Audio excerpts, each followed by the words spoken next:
Is it a private school or government school? Right. So your parents haven't paid. Is that why you're not going? Yes. Oh, they haven't paid. How? Is it Hausa? But I've not paid to come Lagos. Oh, you just came to Lagos? Yes. From where? From which state? Kano. Kano. Father Lord Almighty. How old are you? 12. 12. How old are you? No. 9. So where you go? You're going to grind pepper Yes. for your parents there. Yes. Where do they stay? Anthony. Eh? Anthony. Anthony. Yes. How can I get to your parents now? Do you know their number?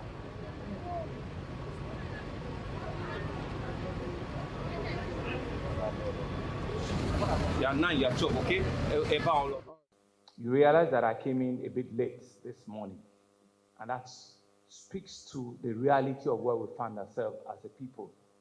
And that makes nuisance of whatever speech that have been given to me, because it affords me an opportunity to speak straight from my heart and to tell you a clear testimony of what happened this morning.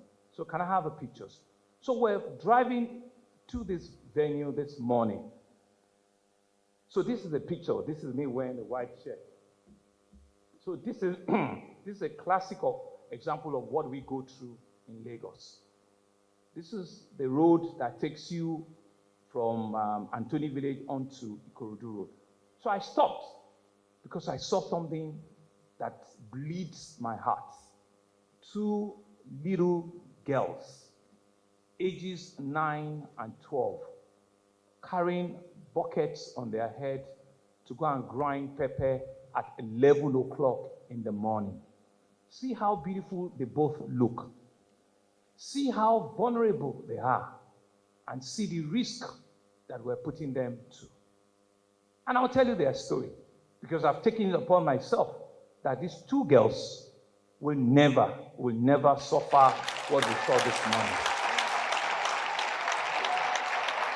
It will be a simple example, working with an initiative like Sweepy and all of us. We do not need to be a governor. We don't need to be a first lady for us to just change our environment.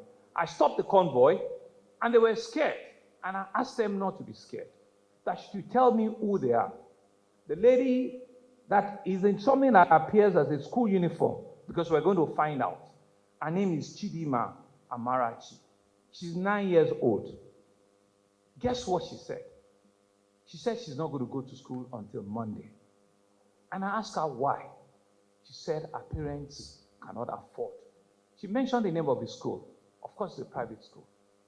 So my question is, if as a parent, you cannot afford to put your child in a private school, there are so many public schools, public primary schools, that were doing great things. We have Eco Excel that are doing great things.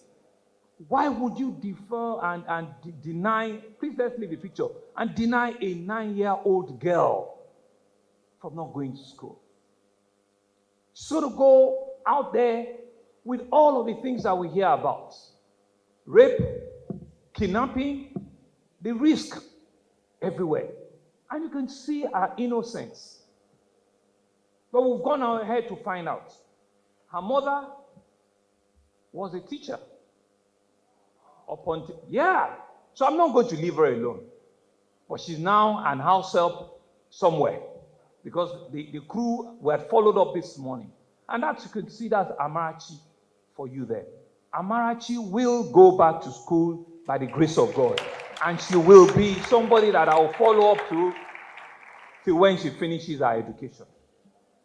The second young girl, her name is Suwebat. You can see from her hijab, pretty looking young girl. She's 12 years old. Guess what? She's not in school. She could speak English. She could pick it together, but she's not in school. Why? Her parents, they just relocated from Jigawa State to Lagos over a month ago. And so there is no plan at all for her, for them to register into school.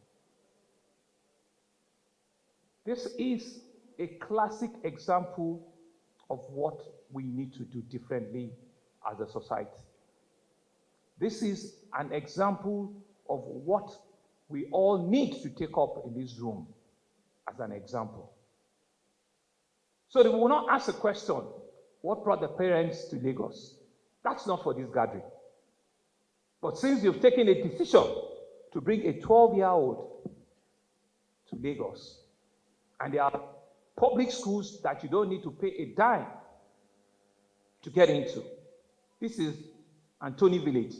It's not in the suburb of Lagos. This is in the heart of a city.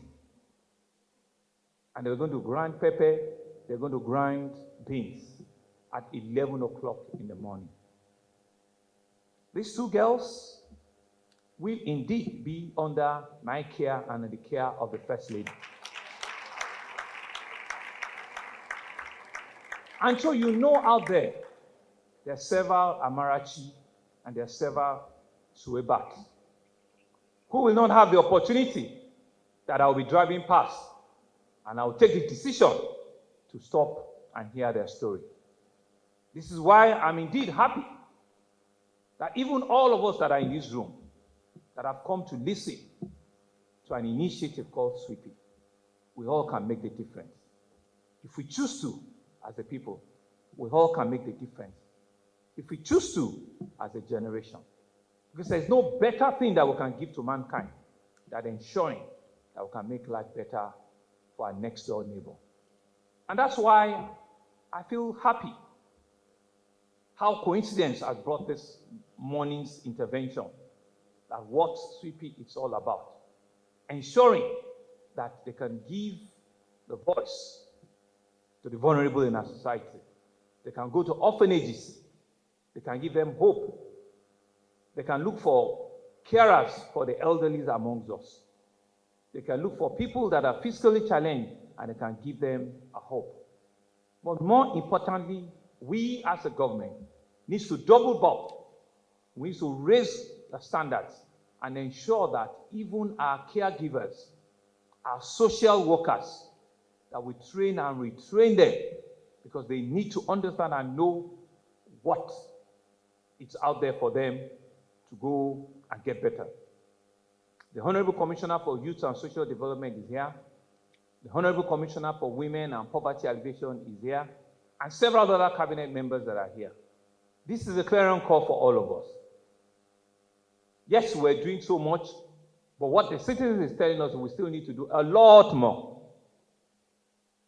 Amarachi and Suebat, they didn't ask to be in the circumstance in which they find themselves. But it's our responsibility to be able to give them that future that they deserve. It's our responsibility to give them that unique future that will make them a better citizens and a better human beings to their family. As a government, we're not going to give excuses. But we need all the partnerships we can get.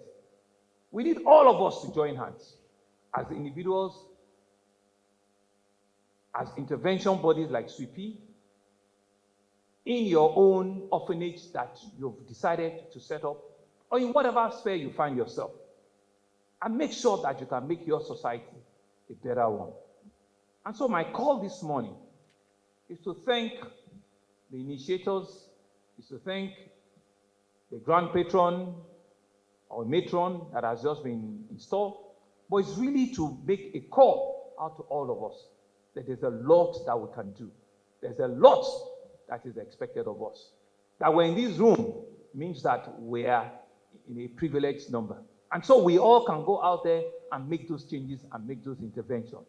The Ministry of Youth and Social Development will need to double up with the training, with the identification of all of the challenges in our society. The Ministry of Women Affairs and Poverty needs to double up to ensure that these women need to understand while we need to train our girl child, while we cannot afford to throw a 10-year-old, a 9-year-old, a 12-year-old girl out on the streets without any attempt for the future.